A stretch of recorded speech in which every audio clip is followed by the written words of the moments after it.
ജീവിതത്തിൽ ഉണ്ടാവട്ടെ. അനർത്ഥങ്ങളെ കൊണ്ട് നിറഞ്ഞ ഒരു ലോകത്തിലാണ് ഞാനും നിങ്ങൾ നിൽക്കുന്നത്. എപ്പോഴാണ് അനർത്ഥങ്ങൾ, രോഗങ്ങൾ, പ്രതിസന്ധികൾ നമ്മുടെ ജീവിതത്തിൽ കടന്നു വരുന്നത് എന്ന് നമുക്ക് അറിയുവാൻ കഴിയുകയില്ല. ഞാൻ മുമ്പേ ഓർപ്പിച്ചതുപോലെ നമ്മുടെ മുമ്പ് ഉണ്ടായിരുന്ന ഒരു പാസ്റ്റർ മല്ലപ്പള്ളി സ്വദേശിയാണ്. അദ്ദേഹം മല്ലപ്പള്ളിയിലൊക്കെ അനേക സഭകളിൽ ശുശ്രൂഷിച്ചു.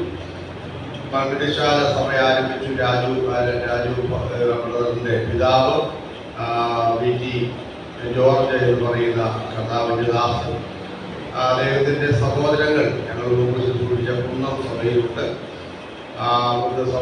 സഭയിലുള്ള സഹോദരന്മാരുടെ പേരപ്പനാണ്, പിതാവിന്റെ ജ്യേഷ്ഠനാണ് ജോർജ് പാസ്റ്റർ. അദ്ദേഹത്തിന്റെ മകനാണ് രാജു. സഹോദരനൊക്കെ ബോംബെയിലായിരുന്നു 7 വർഷം. എന്നാൽ എനിക്ക് തോന്നുന്നു 10-20 വർഷമായിട്ട് നാട്ടിൽ കടന്നു വന്നു. പല കാര്യങ്ങൾ ചെയ്തു, കൺസ്ട്രക്ഷൻ വർക്കും ഒക്കെ ചെയ്തു. അദ്ദേഹം ആ കാലങ്ങളിൽ ചെത്താങ്കര സഭയിൽ, ഞങ്ങളുടെ മാതൃസഭയിൽ കർത്താവിനെ ആരാധിക്കുവാൻ അവിടെ വീടുകൾ മാറി മാറി വാടകയ്ക്ക് താമസിച്ചു. ഒരു വീട് വളർന്നു, പക്ഷെ അതിൽ താമസിച്ചില്ല. കുറച്ചു നാൾ താമസിച്ചത് കൊടുത്തു. പിന്നെ അദ്ദേഹം ഉമ്മനാട് ഭാഗത്ത് വരികയും അതിൻ്റെ വർക്കുകളൊക്കെ അവിടെ ചെയ്തു. ഈ അടുത്ത കാലത്ത് അവിടെ പുല്ലാട് സ്ഥലം മേടിച്ച് രാത്രി വാർത്ത കണ്ടുകൊണ്ടിരിക്കുമ്പോൾ നമ്മുടെ ഈ മൻമോഹൻ സിംഗ് പ്രധാനമന്ത്രി മനുഷ്യ കാര്യത്തിൽ അടിയിൽ ഇങ്ങനെ റാന്നി സ്വദേശി ഇങ്ങനെ വണ്ടി ആക്സിഡന്റില് രാജു എന്നൊക്കെ കേട്ടപ്പോൾ നമുക്ക് പെട്ടെന്നൊന്നും ഇത് പിടികിട്ടിയില്ല. അപ്പോൾ അവിടുത്തെ റാന്നിയിൽ നിന്ന് വന്ന് ആരോ തിരുലായിക്ക് പോയ ഇങ്ങനെ ആക്സിഡന്റ് ആയതായിരിക്കും ചെയ്യുന്നു. കുറേ കഴിഞ്ഞപ്പോൾ എനിക്കൊരു 11 മണിയോളമായി എൻ്റെ അനിയൻ എന്നെ വിളിച്ചു. ഇങ്ങനെ സംഭവിച്ചില്ല ആ വിഷയം. അന്നേരമാണ് നമുക്കത് കാര്യങ്ങൾ മനസ്സിലാക്കുന്നത്. അവരവിടുന്ന് യാത്ര തിരിച്ച് പുല്ലാടി ഭാഗത്തുണ്ട്. ഞാനപ്പോൾ നോക്കിയിട്ട് റോഡിലെ പാസ്റ്ററെ വിളിച്ചു, കിട്ടുന്നില്ല. അപ്പോഴാണ് ഞാൻ സജീവമായിട്ട് ബന്ധപ്പെട്ടപ്പോഴാണ് ഇങ്ങനെ വിളിച്ച് കാര്യങ്ങളെല്ലാം പറഞ്ഞത്. വളരെ വളരെ നമുക്ക് വേദന ഉണ്ടാക്കുന്ന ഒരു സംഭവമായി പോയത്. ആ ഉടൻ തന്നെ ആ സഹോദരനും സഹോദരിയും മരിച്ചു. ഒരാളുടെ ബോഡി പുഷ്പയിലേക്ക് പോയി, ഒരാളുടെ ഇവിടെ ബുദ്ധിമുട്ടായിരുന്നു. പിന്നെ ആൾക്കാരൊക്കെ ചെന്നതിന് ശേഷമാണ് ഒരു സ്ഥലത്ത് അവരുടെ ഭൗതിക ശരീരം സൂക്ഷിച്ചിരിക്കുന്നത്. കുഞ്ഞിന് സീരിയസ് ആയപ്പോൾ അതിനെ ഓപ്പറേഷൻ വിധേയപ്പെടുത്തിയെന്നാണ് കേട്ടത്. മോള് കണ്ണൊക്കെ തുറന്നു. അവർക്ക് അത്ര സീരിയസ് അല്ലെന്നാണ് ഇന്നലെ അറിഞ്ഞത്. ഇങ്ങനെയാണ് അവരുടെ അവസ്ഥയിരിക്കുന്നത്. എല്ലാ ദൈവമക്കളും ആ മോളെ വേറെ സഹോദരങ്ങൾ ആരുമില്ല. അവരുടെ പിതാവും മാതാവും പെട്ടെന്ന് കൊടുങ്ങനവെ മാറ്റപ്പെട്ട സംഭവത്തിൽ അവർക്ക് താങ്ങുന്നതിനപ്പുറമാണ്. അവളെ ദൈവം ബലപ്പെടുത്തേണ്ടതിന് എല്ലാ ദൈവങ്ങളും പ്രാർത്ഥിക്കണം. അവരുടെ കുഞ്ഞിനെ വാരം വരാതെ ദൈവം സൂക്ഷിക്കേണ്ടത്. ആ പ്രിയ മകന് വിദേശത്തു നിന്ന് കടന്നു വരേണം. ദൈവം അവനും ബലം കൊടുക്കേണ്ടതിന്, സമാധാനം കൊടുക്കേണ്ടതിന് അവയെ നമുക്ക് ദൈവത്തോട് പ്രാർത്ഥിക്കാം. വളരെ വേദനിക്കുന്ന അനുഭവങ്ങൾ നാം പല വാർത്തകളിൽ കേട്ടിട്ടുണ്ടെങ്കിലും നമ്മളോട് അല്പം കൂടെ ബന്ധമുള്ള അടുപ്പമുള്ള പ്രിയപ്പെട്ടവർക്ക് സംഭവിച്ചപ്പോൾ അവയെ നമ്മെ ഒന്നുകൂടെ ചിന്തിപ്പിക്കുവാനായിട്ടിടയായി. ദൈവത്തിന്റെ സ്തോത്രം. അവയെ ദിവസങ്ങളിൽ അവയെ നമ്മൾ ഒന്നുകൂടെ ദൈവസന്നിധിയിൽ ഭയപ്പെടുവാനും അവയെ കർത്താവിന്റെ സന്നിധിയിൽ വിനയപ്പെടുവാനും അവയെ നമുക്ക് എല്ലാവർക്കും ഇടയാകട്ടെ. ആമേ. നമുക്ക് ആ കുടുംബത്തിന് വേണ്ടി, ആ പ്രിയപ്പെട്ടവർക്ക് വേണ്ടി ദൈവത്തോട് പ്രാർത്ഥിക്കാം. ഹല്ലേലൂയ. ആമേൻ. അല്പനിമിഷം ദൈവവചനം ആമേൻ സംസാരിക്കുക. കർത്താവിന്റെ ദാസൻ മുമ്പോട്ട് വന്ന് 15 മിനിറ്റ് ദൈവവചനം സംസാരിക്കും.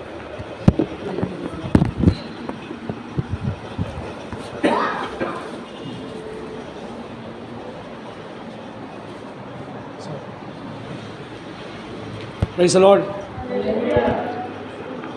വീണ്ടും ഒരു വെള്ളിയാഴ്ച ഉപവാസ പ്രാർത്ഥനയിൽ നിങ്ങളോട് കൂടെ ആയിരിക്കാൻ കർത്താവ് നൽകുന്ന കൃപയ്ക്കായി ദൈവത്തെ സ്തുതിക്കുന്നു, മഹത്വപ്പെടുന്നു. കടന്നു നല്ല സഹോദരിമാർക്ക് കൃത്യമായ ഇവിടെ ദൈവസഭയിൽ കർത്താവിൻ്റെ ദൈവാത്മാവ് ഏൽപ്പിച്ച ശുശ്രൂഷയിൽ ഇവിടെ ശുശ്രൂഷ ചെയ്തുകൊണ്ടിരിക്കുന്ന കർത്താദാസൻ അവൻ പാസ്റ്റർ ഓർത്തും മേഴ്സി ആൻറ്റി ഓർത്തും ദൈവത്തെ സ്തുതിക്കുന്നു, മഹത്വപ്പെടുന്ന. കുടുംബത്തിനായി സ്തോത്രം. ദാനം നൽകിയ 3 കുഞ്ഞുങ്ങൾക്കായി സ്തോത്രം ചെയ്യുന്ന, കുടുംബജീവിതത്തിലുള്ളവർക്കായി സ്തോത്രം, 5 മോക്കായി സ്തോത്രം ചെയ്യുന്ന കർത്താവ് അവരെല്ലാം ഉള്ളംകൈയിൽ വഹിച്ച് ആ ദൈവസഭയും കർത്താവ് വഹിച്ച് നടത്തുന്ന കൃപകൾക്കായി ഞാൻ ദൈവത്തെ സ്തുതിക്കുന്നു, മഹത്വപ്പെടുന്നു. കഴിഞ്ഞ ദിവസങ്ങളെല്ലാം ദൈവാത്മാവ് നമ്മളെ സഹായിച്ചല്ലോ, ബലപ്പെടുത്തിയല്ലോ. ദൈവസഭയിൽ ഈ 2024 വർഷം ഡിസംബർ മാസത്തിൻ്റെ അല്ലെങ്കിൽ ഈ വർഷത്തിൻ്റെ അവസാനത്തെ വെള്ളിയാഴ്ച ദൈവസേന വരുവാനും മഹത്വപ്പെടുത്തുവാനും വിവിധ വിഷയങ്ങളത് പ്രാർത്ഥിപ്പാൻ ദൈവാത്മാ നമ്മളെ സഹായിക്കുന്ന എല്ലാ കൃപകൾക്കായി ഞാൻ ദൈവത്തെ സ്തുതിക്കുന്നു, മഹത്വപ്പെടുന്നു, സ്തോത്രം ചെയ്യുന്നു. ദൈവത്തിൻ്റെ കരുണയാണല്ലോ നമ്മൾ ഉള്ളംകൈയിൽ വഹിക്കുന്ന ദൈവം. വചനം പറയാൻ നമ്മളെ ഉള്ളംകൈയിൽ വഹിക്കുന്നു, കണ്ണിലെ കൃഷ്ണമണി പോലെ നമ്മളെ കാത്ത് പരിപാലിക്കുന്ന ദൈവം ഒരു വശത്ത് നിൽക്കുമ്പോൾ തന്നെ അതേ നമ്മുടെ ചുറ്റുപാടിൽ സ്തോത്രം അതേ അനേക അനർത്ഥങ്ങൾ സംഭവിക്കുന്നു. മാത്രമല്ല അത് ലോകക്കാരിൽ മാത്രമല്ല നമ്മുടെ ദൈവമക്കളെ കുടുംബങ്ങൾ ദൈവസഭകൾ വർദ്ധിച്ചു വരികയാണ്. സ്തോത്രം പെട്ടെന്നുള്ള മരണങ്ങൾ, അപകട മരണങ്ങളൊക്കെ സംഭവിക്കുമ്പോൾ അതേ സ്തോത്രം കർത്താദാസൻ ഓർപ്പിച്ച പോലെ നമ്മുടെ സമയം എപ്പോഴാണ് നമുക്ക് അറിയില്ല. മാത്രമല്ല കർത്താവായ യേശുക്രിസ്തുവിന്റെ വരവല്ല ഇപ്പോഴത്തെ മെയിൻ വിഷയം. നമ്മുടെ സമയം എപ്പോഴാണ് നമുക്ക് അറിയില്ല. ഒരു ഉറപ്പില്ലാത്ത അതേ ലോകത്തിലെ അവസ്ഥയിൽ നമ്മൾ ആയിരിക്കുന്നതിനാൽ നമുക്ക് ഏറ്റവും വലിയ ഉറപ്പ് വേണ്ടത് അല്ലെങ്കിൽ ഞാൻ എപ്പോൾ മരിച്ചാലും എങ്ങനെ മരിച്ചാലും ഞാൻ യേശുവിൻ്റെ അടുക്കലെത്തും. യേശു ക്രിസ്തു അത് എന്നെ സ്വീകരിപ്പാൻ ഹല്ലേലൂയ സ്വർഗത്തിലുണ്ട്. എൻ്റെ കർത്താവിൻ്റെ ഹല്ലേലൂയ ശബ്ദം കേട്ട് അതേ സ്തോത്രത്തിനെ മഹത്വപ്പെടുത്തുവാൻ ദൈവാത്മാ നമ്മൾ ഈ നാളുകൾ കൂടുതലായി സഹായിക്കട്ടെ എന്ന് നമുക്ക് പ്രാർത്ഥിക്കുകയും ഞാൻ ആഗ്രഹിക്കുകയും ചെയ്യുന്നു. സ്തോത്രം ചെയ്യുന്ന പ്രത്യേകമായി കടന്നു വന്നപ്പോൾ ക്യാമ്പിൻ്റെ വിശേഷങ്ങൾ പാസ്റ്ററുകൾ പറഞ്ഞപ്പോൾ ചില നാൾക്ക് ശേഷമാണ് അങ്ങനെ ഒരു നല്ലൊരു അനുഭവം ഞാനും കേൾക്കുന്നത്. സ്തോത്രം കുഞ്ഞുങ്ങൾ ആത്മാവിൻ്റെ നിറവ് അനുഭവിച്ചതും ദൈവാത്മാവിൻ്റെ ശക്തി അതേ അവരിൽ വ്യാപരിച്ചതും മാത്രമല്ല ഏറ്റവും ആവശ്യം ഇവിടെ സഹോദരിമാർ അവർ പ്രാർത്ഥിച്ചപ്പോൾ പറഞ്ഞത് മാത്രം നമുക്ക് അറിയുന്ന കാര്യമാണ്. പ്രാപിക്കുക മാത്രമല്ല അത് അവസാനം വരെ നിലനിൽക്കണം. അതാണ് ഏറ്റവും വലിയ വിഷയം. ലഭിച്ചു രൂപേനെ ലഭിച്ചു, പക്ഷേ അത് അവസാനം വരെ കൊണ്ട് നിർത്തണം. സ്തോത്രം അവസാനം വരെ വണ്ടി അതേ നമ്മുടെ മരണം വരെ ആത്മാവിൻ്റെ ശക്തി നമ്മൾ നിലനിൽക്കാൻ വേണ്ടി അതിനെതിരായി എന്ത് ചെയ്യും പിശാച്. പാസ്റ്റർ പിന്നീട് പറഞ്ഞ് അത് പോയി വന്ന പല കുഞ്ഞുങ്ങൾക്കും അത് ശാരീരികമായ പ്രയാസം വന്നു അല്ലേ. അത് വെറുതെ അല്ല. സ്തോത്രം നല്ലൊരു സംഭവം നടന്നു, പക്ഷേ പിശാച് പിന്നെ എന്താ ശരീരത്തിൽ അവൻ പ്രവർത്തിച്ചു. Praise the Lord. അപ്പോൾ ഹല്ലേലൂയ അത് ശരീരത്തിൽ പ്രവർത്തിക്കും. എന്തിനു വേണ്ടിയാ? ആത്മാവിനെ ക്ഷീണിപ്പിക്കാൻ വേണ്ടി. അയ്യോ ഞങ്ങൾ 2 ദിവസം മുമ്പെയാണല്ലോ പ്രാപിച്ചത്, ഇപ്പോൾ ഞങ്ങൾക്ക് ശരീരത്തിൽ ക്ഷീണം വന്നുള്ള ചോദ്യം എല്ലാവർക്കും വരും. സ്വതം പക്ഷേ അതേ ആത്മാവിൽ പ്രാപിച്ച ആ എരിവ് ആ ശക്തി എന്ത് ചെയ്യണം? ഹല്ലേലൂയ അതിൽ വർദ്ധിച്ചു വരുവാൻ ദൈവാത്മാവ് നമ്മളെ സഹായിക്കട്ടെ. ഞാനിങ്ങനെ പെട്ടെന്ന് ദൈവാത്മാവിനെ ചിന്തിപ്പിച്ച കാര്യം ഞാൻ എൻ്റെ പ്രാരംഭത്തിൽ 18-ാം വയസ്സിലാണ് ഞാൻ രക്ഷിക്കപ്പെട്ടതിൻ്റെ അതെ അന്ന് തന്നെ ഒരു ദുരാത്മാവ് എന്നിൽ ഉണ്ടായിരുന്നു. അത് പോയപ്പോൾ ദൈവത്തിന് ആത്മാവ് വന്ന് ആ നിമിഷം തൊട്ട് തന്നെ കൊച്ചു 1-2 വാക്കുകൾ അത് കുഞ്ഞുങ്ങൾ പറയുന്ന കൊച്ചു വാക്കുകൾ മാത്രം ആണ് ഞാൻ അന്യഭാഷയിൽ പറഞ്ഞത്. എനിക്ക് മനസ്സിലായില്ല. പക്ഷേ പ്രവാചികയായ എൻ്റെ മാവി ആണ് എൻ്റെ ആത്മീയ മാതാവും ഭർത്താവിൻ്റെ ആത്മീയ പിതാവ് ആകുന്നു. സ്തോത്രം. അവർ പിറ്റേ ദിവസം ഞങ്ങൾ കുടുംബ പ്രാർത്ഥന വീണ്ടും ആ 1-2 വാക്കുകൾ ഈ നമ്മൾ പറയുന്ന പോലെ അത് പിന്നെ അപ്പനായി അമ്മയായി ആ വാക്കുകൾ പിന്നെ വാചകമായി. അപ്പോൾ പിന്നെ 2 ദിവസം കഴിഞ്ഞപ്പോഴാണ് ഞാൻ അവരോട് ചോദിച്ചത്, ഞാൻ ഇടയ്ക്കിടെ ഈ വേറെ മലയാളം കൂടാതെ വേറെ എന്തൊക്കെ ഞാൻ പറയുന്നത്, നിങ്ങൾ പറയുന്ന പോലെ ഞാനും പറയുന്നുണ്ടല്ലോ എന്ന് പറഞ്ഞപ്പോഴാണ് പറഞ്ഞത്, മോനെ നീ അല്ലെങ്കിൽ അന്യഭാഷയാണ് പറയുന്നത്. മാത്രമല്ല അന്യഭാഷയോട് തന്നെ പ്രവചനപരവും ദൈവാത്മകം നൽകി. ഏത് പ്രവചനപരം? സ്തോത്രം മാനുഷ്യമായ ഓരോ വ്യക്തികളോടുള്ള അത് വ്യക്തിപരമായ ദൂതിൽ സ്തോത്രം ദൈവത്തിന് വചനപ്രകാരം അല്ലെങ്കിൽ ആത്മാവിൽ അത് നിൽപ്പാൻ വേണ്ടിയുള്ള ദൈവീയ വചനങ്ങളാണ് കർത്താവ് എനിക്ക് നൽകുന്നത്. ദൈവത്തെ സ്തുതിക്കുന്നു, മഹത്വപ്പെടുന്നു, സ്തോത്രം ചെയ്യുന്നു. അപ്പോൾ ഹല്ലേലൂയ അതിൽ കഴിഞ്ഞാൽ 33 വർഷമായി കർത്താവ് സ്തോത്രം വല്ലപ്പോൾ ഞാനായിട്ട് നിർത്തിയല്ലാതെ ദൈവാത്മാവിൻ്റെ സ്തോത്രം അതേ ആ വ്യാപാരം എന്നിൽ ഇന്നിയോളം അതേ ദൈവാത്മാവ് എന്നെ നിറച്ച് അല്ലെങ്കിൽ ഓരോ ദിവസം പുതിയ ഭാഷകൾ നൽകിക്കൊണ്ട് കർത്താവിനെ മഹത്വപ്പെടുത്തുവാൻ ദൈവത്തിന് ആശ്രയിപ്പാൻ കർത്താവ് സഹായിക്കുന്ന എല്ലാ കൃപയ്ക്കായി ഞാൻ ദൈവത്തെ സ്തുതിക്കുന്നു, മഹത്വപ്പെടുന്നു, സ്തോത്രം ചെയ്യുന്നു. കർത്താവ് നമ്മുടെ ദൈവസഭയിൽ നമ്മുടെ കുഞ്ഞുങ്ങളെല്ലാം കർത്താവ് ശക്തിയോടെ നിലനിർത്തട്ടെ. ആരും ക്ഷീണിച്ചു പോകാൻ ഇടവരാതെ നമുക്കൊരു വലിയ പോരാട്ടം ഉണ്ട്. Praise the Lord. അത് ഞാൻ അന്ന് മുമ്പേ വന്നപ്പോഴും പറഞ്ഞൊരു കാര്യമാണ്. അത് നമുക്ക് വലിയ പോരാട്ടമുണ്ട്. പിശാച് നമ്മളെ തകർത്തുവാൻ, അത് കുടുംബങ്ങളെ തകർക്കുവാൻ, സഹോദരന്മാരെ, അത് കുഞ്ഞുങ്ങളെ, യൗവനക്കാരെ, വാർദ്ധക്യങ്ങളായിട്ട് മാതാപിതാക്കളെ പോലും തകർക്കുവാൻ ശക്തിയോടെ പ്രവർത്തിക്കുമ്പോൾ മാത്രമല്ല കർത്തദാസന്മാരെ കുടുംബങ്ങളെ തകർക്കുവാൻ ശ്രമിക്കുമ്പോൾ അവൻ്റെ ശ്രമത്തിന് എതിരായി അതേ യേശു ക്രിസ്തു നമുക്ക് നൽകിയ പരിശുദ്ധാത്മാവിൽ അത് നിലനിൽപ്പാൻ ദൈവാത്മാവ് നമ്മളെ കൂടുതലായി സഹായിക്കുകയും ബലപ്പെടുത്തുകയും ചെയ്യട്ടെ. Praise the Lord. ഹല്ലേലൂയ. ദൈവാത്മാവ് ഓർപ്പിച്ച ഒരു വാക്യം മാത്രമല്ല 1-2 വാക്യങ്ങൾ വായിപ്പിച്ച് ഓർപ്പിച്ച് ഇരിക്കാൻ ആഗ്രഹിക്കുകയാണ്. എന്നാൽ പ്രാരംഭത്തിൽ അപ്പോസ്തലൻ പൗലോസ് തൻ്റെ ഒരു പ്രാർത്ഥന ഉണ്ടായിരുന്നു. ഈ കർത്താവിനോട് പ്രാർത്ഥിച്ചു, കർത്താവേ ഈ ശൂലം എന്നിൽ നീ അകറ്റണം, മാറ്റണം. സ്തോത്രം. കർത്താവ് കൊടുത്ത മറുപടി 2 കൊരിന്ത്യർ 12-ാം അധ്യായത്തിൻ്റെ 7, 8, 9 വാക്യങ്ങളൊന്ന് വേഗത്തിൽ വായിപ്പാൻ ആഗ്രഹിക്കുകയാണ്. കാരണം എൻ്റെ കൃപ നിനക്ക് മതി എന്ന് കർത്താവ് പറയുകയാണ്. ഈ ശൂലം എന്നിൽ നിന്ന് അങ്ങ് മാറ്റണം, എനിക്കത് വയ്യാന്ന് പറയുമ്പോൾ കർത്താവ് പറഞ്ഞൊരു മറുപടി പറഞ്ഞത് അതേ 3 തവണ താൻ പ്രാർത്ഥിച്ചു. എന്നാൽ കർത്താവ് പറഞ്ഞ മറുപടി എൻ്റെ കൃപ നിനക്ക് മതി. സ്തോത്രം. മാത്രമല്ല ആത്മാവിൽ അതേ ശക്തി പ്രാപിക്കാൻ വേണ്ടി കൃപ വേണം, ശരീരത്തിലും ശക്തി പ്രാപിക്കാൻ 2 കൊരിന്ത്യർ 12 കിട്ടിയില്ലേ? 2 കൊരിന്ത്യർ 12:7 വാക്യം.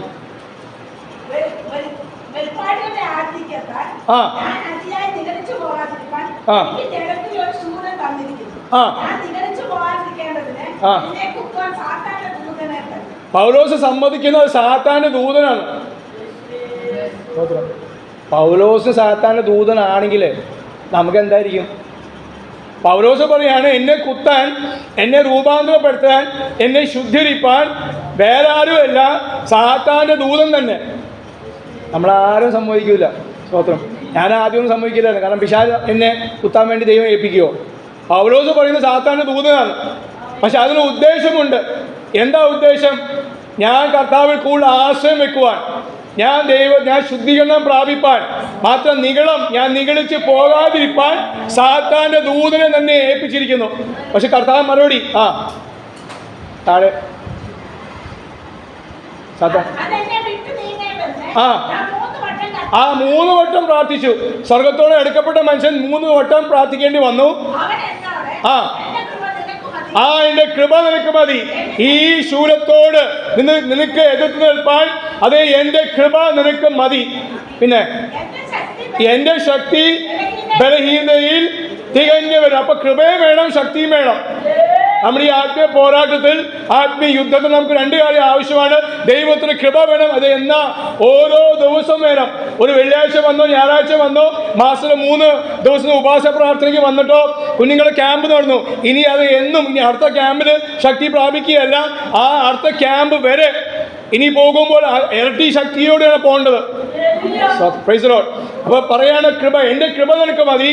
രണ്ടാമത് എൻ്റെ ശക്തി ബലഹീന നീ ആകുമ്പോൾ, നിന്റെ ശരീരത്തിൽ ബലഹീന വരുമ്പോൾ പൗലോസ് പറയാണ്, അല്ലെങ്കിൽ ദൈവം പറയാണ്, എൻ്റെ ശക്തി നിന്റെ ബലഹീനതയിൽ അത് തികഞ്ഞു വരും.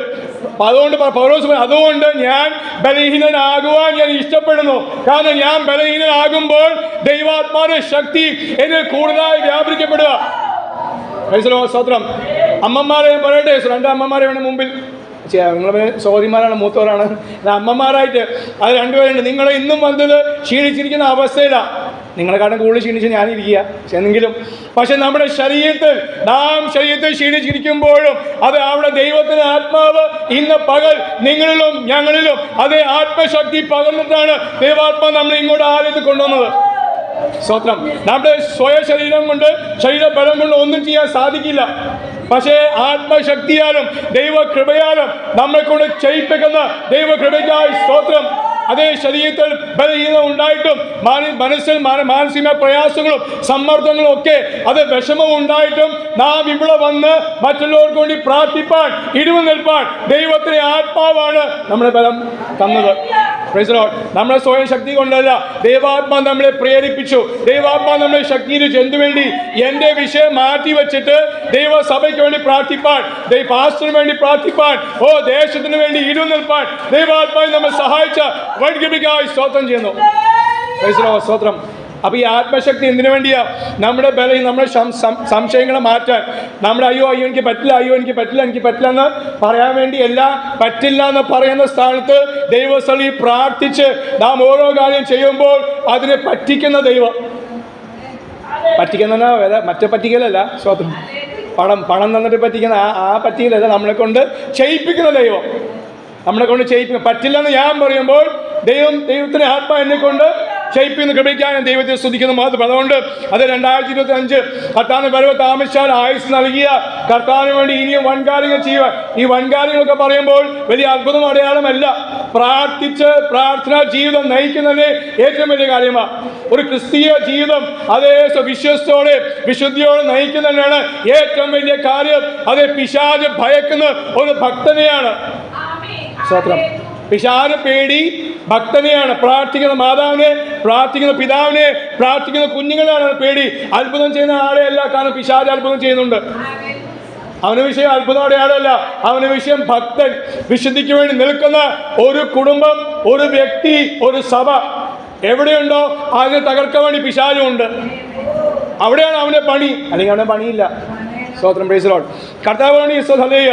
അതേ യോഹന്നാന്റെ സുവിശേഷം 14-ാം അധ്യായം 1-ാം വാക്യം യേശു പറയാണ്, നിങ്ങളുടെ ഹൃദയം കലങ്ങി പോകരുത്, ദൈവത്തിൽ വിശ്വസിപ്പീൻ, എന്നിലും വിശ്വസിപ്പീൻ. ഏത് ദൈവത്തിൽ? സർവശക്തനായ ദൈവത്തിൽ. അപ്പൊ നമുക്ക് എന്ത് വരും? ഹൃദയം കലങ്ങിപ്പോകും. പലത് കാണുമ്പോൾ വിശ്വാസ ഗോളത്തിൽ, പെന്തക്കോസ്ത് ഗോളത്തിൽ, മറ്റുള്ള സഭകളിൽ എല്ലാം ഇങ്ങനെ അപകടങ്ങൾ കേൾക്കുമ്പോൾ വേദനിക്കില്ലേ? സ്തോത്രം. ഞാനും ഭാരപ്പെട്ട് വളരെ മനസ്സിൽ കാരണം 2 ആഴ്ച മുമ്പേ IPC പെനിയൽ, നമ്മുടെ കോഴഞ്ചേരി IPC പെനിയൽ സഭയിലും അവിടുത്തെ ഒരു ഈ പറഞ്ഞ മരമോൻ പാസ്റ്റർ തൃശ്ശൂരാണ് വേല ചെയ്യുന്നത്. ആ പാസ്റ്റർ മകളുടെ കല്യാണത്തിന് വേണ്ടി വന്ന് കൊട്ടാരക്കര വന്ന് കല്യാണം ഉറപ്പിച്ച് മടങ്ങിപ്പോകുന്ന വഴിക്ക് ആക്സിഡൻ്റായി വാരിയൽ ഇടിച്ചു. സ്വന്തം ബൈക്കിൻ്റെ ഹാൻഡിൽ ഇടിച്ചിട്ട് വാരിയൽ 4 പൊട്ടി. 25-ാം തീയതി ഉറപ്പിച്ചതാ. അത് നടന്നു കൃപയാൽ. സ്തോത്രം. 3 മാസം റെസ്റ്റാണ് പറഞ്ഞിരുന്നത്. ഒന്നും ചെയ്യുക, കാരണം ഇവിടെ ആയതുകൊണ്ട് വേറെ ഒന്നും പ്ലാസ്റ്റർ ഇടാൻ പറ്റില്ല. പക്ഷേ അവർ റെസ്റ്റ് പറഞ്ഞു വീട്ടിലേക്ക് അയച്ചു. തൃശ്ശൂർ പോയി. ഈ കഴിഞ്ഞ 2 ദിവസം മുന്നേ 25-ാം തീയതി ആ കുഞ്ഞിൻ്റെ മകളുടെ അതേ വിവാഹ നിശ്ചയമായിരുന്നു. ജനുവരി 15-ാം തീയതി കല്യാണം. സ്തോത്രം. ആ പിതാവിന് വേദന അല്ല, ആ 2 കുടുംബങ്ങളുടെ, കാരണം നിശ്ചയിച്ചിട്ടാണ് വന്നത്. അപ്പം ഇവരെ വേദന പോട്ടെ, ഇപ്പം ആ ചെറുക്കൻ്റെ വീട്ടുകാർ അവരും ഭാരപ്പെട്ട് ഇരിക്കുകയല്ലേ? സ്തോത്രം. പക്ഷെ ദൈവത്തിന് ഒരു പ്രവൃത്തിയുണ്ട്, ദൈവത്തിന് നല്ല ഉദ്ദേശമുണ്ട്. ആരൊക്കെ എന്തൊക്കെ പറഞ്ഞാലും അതേ നമുക്ക് ഹല്ലേലൂയ, അതേ തിന്മ നമുക്ക് ചിന്തിക്കാൻ പറ്റും, പക്ഷെ നന്മ ചിന്തിപ്പാൻ വേണ്ടിയ കർത്താവ് ആഗ്രഹിക്കുന്നത്. കാരണം എന്താണ്? തിന്മയാണെങ്കിലും തിന്മയെ നന്മയെ ആക്കി തീർക്കുവാൻ നമ്മുടെ ദൈവത്തിന് ശക്തിയുള്ളൂ. ഹല്ലേലൂയ. അവൻ്റെ കൃപ, അവൻ്റെ ശക്തി അതേ ആ തിന്മയിലാണ് പകർന്ന് ആ തിന്മയെ നന്മയാക്കുവാൻ യേശു ക്രിസ്തുവിനെ അല്ലാതെ വേറെ ആർക്കും സാധിക്കില്ല. ഇന്ന് വരെ നമുക്ക് വേണ്ടി ചെയ്തുവെങ്കിൽ നാളെ മുതൽ ചെയ്യും. അയ്യോ ലഭിച്ചില്ലല്ലോ അല്ല ചിന്തിക്കേണ്ടത്. കർത്താവിന് സമയമുണ്ട്. ഞാനൊന്നും കൂടെ ഒരുങ്ങുവാൻ ഉണ്ട്, എൻ്റെ കുടുംബം ഒന്നും കൂടെ ഒരുങ്ങുവാൻ ഉണ്ട്. അതുകൊണ്ടായിരിക്കും വീട് കിട്ടാത്തത്, അതുകൊണ്ടായിരിക്കും വണ്ടി കിട്ടാത്തത്, അതുകൊണ്ടായിരിക്കും നല്ല ജോലി കിട്ടാത്തത്. സ്തോത്രം. ഞങ്ങൾ പലയിടത്തും പോകുന്നു. മാത്രമല്ല നിങ്ങൾ ആലുവയിൽ എൻ്റെ സ്വദേശത്തിൽ പല സഭകളിൽ പോകുമ്പോൾ ഒക്കെ എല്ലാവരും സഹോദരന്മാർക്ക് പറയുന്ന കാര്യം, പാസ്റ്റർ ജോലിയില്ല, അപ്പം എങ്ങനെ സഭ വരും? ജോലിയില്ല, സഭ വരാൻ പറ്റില്ല. ഒരു കാരണം പലരും പറയുന്നത്. പക്ഷേ അന്നത്തെ ദിവസം വില്ലേജ് ഓഫീസിൽ എന്തെങ്കിലും ആവശ്യത്തിന് പോവും, ഇലക്ട്രിസിറ്റി ബില്ല് അടിക്കാൻ KSB പോവും, പിന്നെ മറ്റുള്ള കാര്യങ്ങൾക്ക് വേണ്ടി രാഷ്ട്രീയം മേടിക്കാൻ പോവും. അപ്പോൾ പൈസ ഇല്ലേ? കൂട്ടായ്മ മുടക്കാൻ കാരണം പറയാം, ജോലിയില്ല. ജോലിയില്ലാത്തതുകൊണ്ട് പൈസ ഇല്ലാത്തതുകൊണ്ട് പെട്രോൾ ഇല്ല, അല്ലെങ്കിൽ ബസ്സിൽ വരുന്ന ആൾക്ക് ബസ്സിന് ടിക്കറ്റ് ഇല്ല. പക്ഷെ മറ്റുള്ള തങ്ങളുടേതായ വീടിൻ്റെ കാര്യങ്ങൾക്ക് വേണ്ടി ചെയ്യുവാൻ സമയമുണ്ട്, അത് പണമുണ്ട്. സ്തോത്രം. അതെല്ലാം മാറ്റി വെച്ചാണ് നാം വരേണ്ടത്. Praise the Lord. ഈ ബൈബിളിലുള്ള ഓരോ കഥാപാത്രവും അല്ല, ഓരോ ചരിത്രം, ദാസിമാരും ദാസന്മാരും കർത്തദാസന്മാർ ആരെന്ന് ആയിക്കോട്ടെ, ഇതിൽ രേഖപ്പെടുത്തിയിരിക്കുന്ന ഓരോ മനുഷ്യരും യേശുവിന് വേണ്ടി ജീവിച്ചത് വില കൊടുത്തിട്ടാകുന്നു. അവർ വെറുതെ അല്ല, അവർ സമയം മാറ്റി വെച്ചു, ജീവിതം മാറ്റി വെച്ചു. Praise the Lord. അവർക്കെല്ലാം മാറ്റി വെച്ചിട്ടാണ് അവർ ദൈവസ്ഥയിൽ വന്ന്. ഞാൻ ഇവിടെ ആദ്യമായി ആദ്യമായി ഞങ്ങൾ ഈ സഭയിൽ വന്ന ഒരു വെള്ളിയാഴ്ച അന്ന് നമ്മുടെ പേര് പറഞ്ഞു മുമ്പത്തെ സുജിത് പാസ്റ്റർ ഉള്ള സമയത്ത് വന്ന ആ ഒരു വെള്ളിയാഴ്ച, അവർ പോകുന്നതിൻ്റെ അവസാനത്തെ വെള്ളിയാഴ്ച വന്നപ്പോൾ ദൈവാത്മാവ് ഓർപ്പിച്ച ആ കാര്യം വീണ്ടും. അതേസമയം ഹന്ന തൻ്റെ ജീവിതത്തിൽ വളരെ കഷ്ടമുള്ളൊരു, വളരെ ക്ലേശം സഹിച്ച ഒരു സഹോദരിയായിരുന്നു. ഏത് ആണുങ്ങളെല്ലാം തന്നെ കുത്തിയത് സ്വന്തം സഹോദരിയാണ് കുത്തിക്കൊണ്ടിരുന്നത്. എല്ലാ ദിവസവും എല്ലാ മണിക്കൂറും അവളുടെ വീട്ടിൽ ഉള്ളവളാണ് അവൾക്ക് പ്രതിയോഗിയായി തീർന്നത്. എങ്ങോട്ട് ഓടാൻ പറ്റും? ഓടാൻ പറ്റില്ല. അതുകൊണ്ട് ആ ദൈവം ആരെ വെച്ചത്? ആ സഹോദരിയെ ദൈവം വെച്ചത് എന്തിനു വേണ്ടി? അവളെ ദൈവം ഉപയോഗിച്ചത് ഹന്നയിൽ നിന്ന് ഒരു സമർപ്പണം ദൈവത്തിന് ആവശ്യമായിരുന്നു. ഹന്നയിൽ നിന്ന് ദൈവത്തിന് ഒരു നേർച്ച ദൈവത്തിന് ആവശ്യമായിരുന്നു. അത് ചില വർഷങ്ങളെടുത്തു. Praise the Lord. ഏത് കാലം വരെ വന്നു? ഏലി പുരോഹിതൻ കണ്ണ് മങ്ങിയ ദേവദാസൻ, വെളിപ്പാടില്ലാത്തത്, വചനം വളരെ ദുർബലമായ കാലത്ത് അവളൊരു സമർപ്പണം എടുത്തു. അങ്ങ് എനിക്ക് വേണ്ടി ഒരു പുത്രനെ തന്നാൽ അതിന് ഞാൻ വേലയ്ക്ക് വേണ്ടി സമർപ്പിക്കും. Praise the Lord. അവൻ എന്ത് ചെയ്യും? ഞാൻ വേലയ്ക്ക് വേണ്ടി സമർപ്പിക്കും. ആ കുഞ്ഞ് ലഭിച്ചപ്പോൾ അവൾ അതുപോലെ അവനെ കൊടുത്ത് കാര്യങ്ങളൊക്കെ കൊടുത്ത് വളർന്നു വന്നു. സമയമായപ്പോൾ ആലയത്തിൽ പോയി പ്രതീക്ഷിച്ചു, അല്ലെങ്കിൽ ആളിൽ പോയി സമർപ്പിച്ചു. അവൾ മാറി നിന്നില്ല. അയ്യോ കർത്താവ് ഞാനാന്ന് പറഞ്ഞത്. ഇപ്പോൾ ശമൂവേലിനൊരു വെളിപ്പാട് വേണ്ടേ? അന്ന് അവനോട് സംസാരിക്കണമെന്ന് നമ്മുടെ ഇന്നത്തെ മാതാപിതാക്കളെല്ലാം പറയുന്നത് അങ്ങനെയാണ്. കൊച്ചില്ലാത്തപ്പോൾ കൊച്ചിന് വേണ്ടി പ്രാർത്ഥിക്കും, കർത്താവ് കൊച്ചു കൊടുക്കും. അപ്പോൾ അതിനുവേണ്ടി ഈ കൊച്ചു ലഭിക്കാൻ വേണ്ടി എന്ത് പറഞ്ഞു? കർത്താവ് അങ്ങ് തന്നാൽ വേലയ്ക്ക് വേണ്ടി സമർപ്പിക്കുക. എന്നിട്ട് വലുതായപ്പോഴോ 15-18 വയസ്സാകുമ്പോൾ പറയും, അയ്യോ അവനോട് അല്ലെങ്കിൽ അവളോട് ദൈവാത്മാവ് സംസാരിക്കട്ടെ. ദൈവാത്മാവിന് മുമ്പ് നിന്നോട് സംസാരിച്ചിട്ടാണല്ലോ നിങ്ങൾക്ക് കൊച്ചിനെ തന്നത്, അല്ലേ? സ്തോത്രം.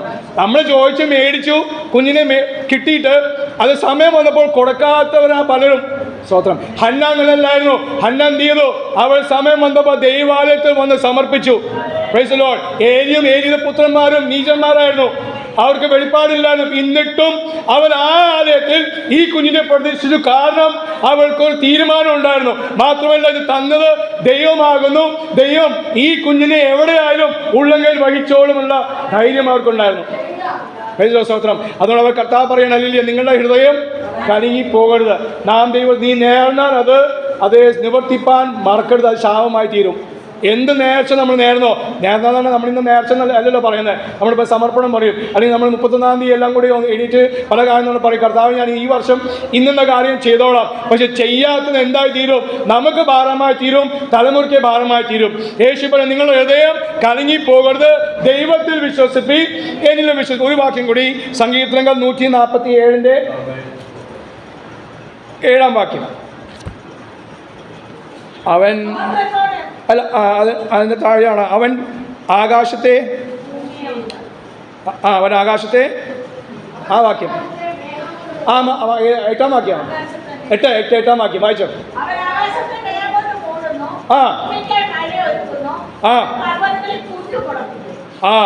ദൈവത്തെക്കുറിച്ച് പറയാം. ദൈവത്തിന് ഒത്തിരി പ്രവർത്തികളുണ്ട് ദൈവമക്കളെ. പക്ഷെ ഇവിടെ ദൈവാത്മാവ് ഹല്ലേലൂയ. അത് 9-ാം വാക്യം കൂടി വായിച്ചോ. കരയുന്ന കാക്ക കുഞ്ഞിനും അതതിൻ്റെ ആഹാരം കൊടുക്കുന്നു. കരയുന്ന കാക്ക കുഞ്ഞിനും അതതിൻ്റെ ആഹാരം കൊടുക്കുവാൻ അറിയുന്ന ദൈവത്തെയാണ് നമ്മൾ സേവിക്കുന്നത്. ആത്മാവില്ലാത്ത ഒരു കാക്ക കുഞ്ഞിൻ്റെ കാര്യം എൻ്റെ ദൈവത്തിന്, നമ്മുടെ ദൈവത്തിന് ആകാശം ഭൂമി ഉണ്ടാക്കിയ, അതേ സമുദ്രം ഉണ്ടാക്കിയ, അതിലുള്ള എല്ലാത്തെയും ഉണ്ടാക്കിയ ദൈവത്തിന് കരയുന്ന കാക്ക കുഞ്ഞിൻ്റെ ആഹാര വിഷയം ദൈവത്തിന് അറിയാമെങ്കിൽ എൻ്റെ നിങ്ങളുടെ വിഷയം എത്രത്തോളം? സ്തോത്രം. ആ ദൈവം എന്ത് ചെയ്യുന്നു? അത് ആകാശത്തെ മേഘം കൊണ്ട് മൂടുന്നു. എന്താ? സംരക്ഷണം തരുന്ന ദൈവം. പിന്നെ പറയുന്ന ഭൂമിയിൽ പുല്ല് മുളപ്പിക്കുന്നു. അത് ഭൂമിയിൽ നിന്ന് ഹല്ലേലൂയ ധാന്യങ്ങൾ നന്മകൾ അവൻ തരികയാണ്. സ്തോത്രം. പിന്നെ എന്താ? ഭൂമിക്കായി അവൻ മഴ ഒരുക്കിയിരിക്കുന്നു. മഴ എന്താണ്? അനുഗ്രഹത്തിന്റെ സമയം. പക്ഷേ ആ അനുഗ്രഹം ഈ കാര്യങ്ങൾ നമുക്ക് അത് വിനയായി തീർന്നിരിക്കുകയാണ്. അതുകൊണ്ട് ദൈവം വചനം പറയുന്നത്, തക്ക സമയത്ത് ഞാൻ നിങ്ങൾക്ക് മഴ തരേണ്ടത് ദൈവസനി എൻ്റെ അടുക്കൽ വന്ന് എനിക്ക് പ്രസാദമുള്ള എൻ്റെ യാഗങ്ങളും എൻ്റെ പ്രമാണം നിങ്ങൾ അനുസരിച്ചാൽ തക്ക സമയത്ത് മഴ വരും. അപ്പൊ തക്ക സമയത്ത് മഴ, തക്ക സമയത്ത് അനുഗ്രഹം, തക്ക സമയത്ത് ആരോഗ്യം, തക്ക സമയത്ത് ഹല്ലേലൂയ സ്തുതി സ്തോത്രങ്ങളും എല്ലാം നാം തക്ക സമയത്ത് ദൈവത്തിന് കൊടുക്കുമ്പോൾ തക്ക സമയത്ത് അവൻ നമ്മളെ അനുഗ്രഹിക്കും, നമ്മളെ സഹായിക്കുകയും ചെയ്യും. 124-ാം സങ്കീർത്തനത്തിന്റെ 7-ാം വാക്യം കൂടി. Praise the Lord. വേട്ടക്കാരുടെ കെണിയിൽ വേട്ടക്കാരന്റെ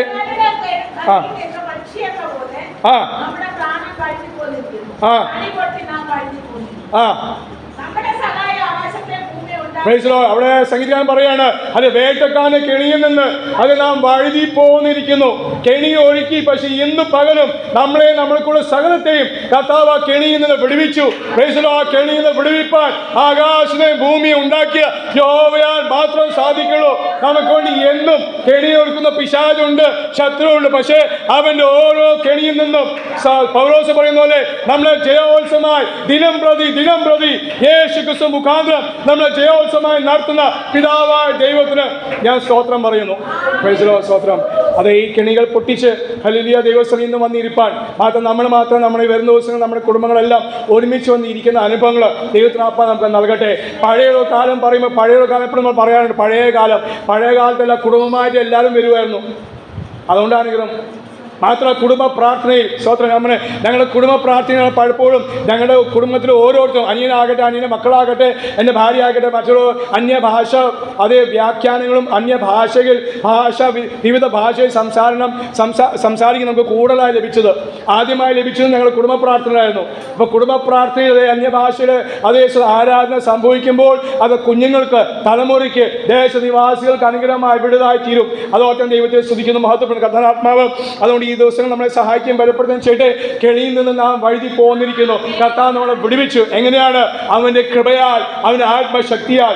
എന്തിനു വേണ്ടി? അത് മനസ്സ് കലങ്ങി പോകാതെ ദൈവത്തിൽ വിശ്വസിച്ച്, യേശു ക്രിസ്തുവിൽ വിശ്വസിച്ച് മറ്റനേകരെ നേടുവാൻ, അത് ഹല്ലേലൂയ, അനേകരെ കെണിയിൽ നിന്ന് പൊട്ടിച്ചെടുപ്പാൻ ദൈവം നമുക്ക് ദൗത്യം തന്നിട്ടുണ്ട്.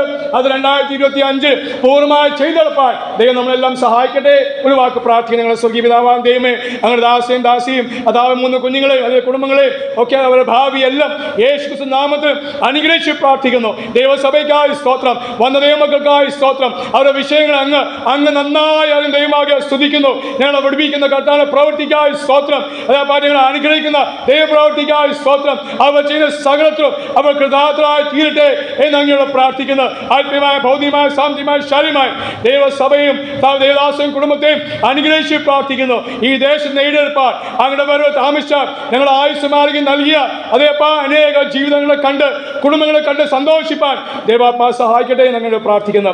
അപ്പം മാത്രമല്ല, ആത്മാവിൻ്റെ നിറവ് പ്രാപിച്ച നിങ്ങളെല്ലാ കുഞ്ഞുങ്ങൾ അതേ നിറവിൽ അതിൽ വർദ്ധിച്ചിരുവാൻ അന്ത്യം വരെ സഹായിക്കണമേ എന്ന് അങ്ങോട്ട് പ്രാർത്ഥിക്കുന്നു. അവർ നിമിത്തം അവരുടെ കുടുംബക്കാർ, ദൈവസഭ അനുഗ്രഹിക്കപ്പെടുവാൻ, പ്രാപിക്കാത്തവരും ഈ നാടുകളെ ആത്മശക്തി പ്രാപിച്ച് മുന്നേറുവാൻ അവരെ സഹായിക്കണമേ എന്ന് പ്രാർത്ഥിക്കുന്നു. ഞായറാഴ്ച സഭായോ നാളത്തെ പ്രാർത്ഥനയ്ക്കായി സ്തോത്രം. ഞായറാഴ്ച സഭായോഗത്തിനായി സ്തുതിക്കുന്നു. അതെല്ലാം വലിയ അനുഗ്രഹം വിടലായി തീരുവാൻ, വലിയ ദൈവപ്രവൃത്തി കാരണമാക്കി തീർക്കണമേ എന്ന് അങ്ങോട്ട് പ്രാർത്ഥിക്കുന്നു. പ്രാർത്ഥനയായി സ്തോത്രം. സകലവും ഞങ്ങൾ ജീവൻ നൽകിയ ക്രിസ്തു യേശുവിൻ്റെ നാമത്തിൽ തന്നെ ആമേൻ. ആമേൻ. സമയം ദേവദാസനോടും സഭയും നന്ദി അറിയിക്കുന്നു. കർത്താവ് നമ്മളെ അനുഗ്രഹിക്കട്ടെ. സഹോദരിമാരുടെ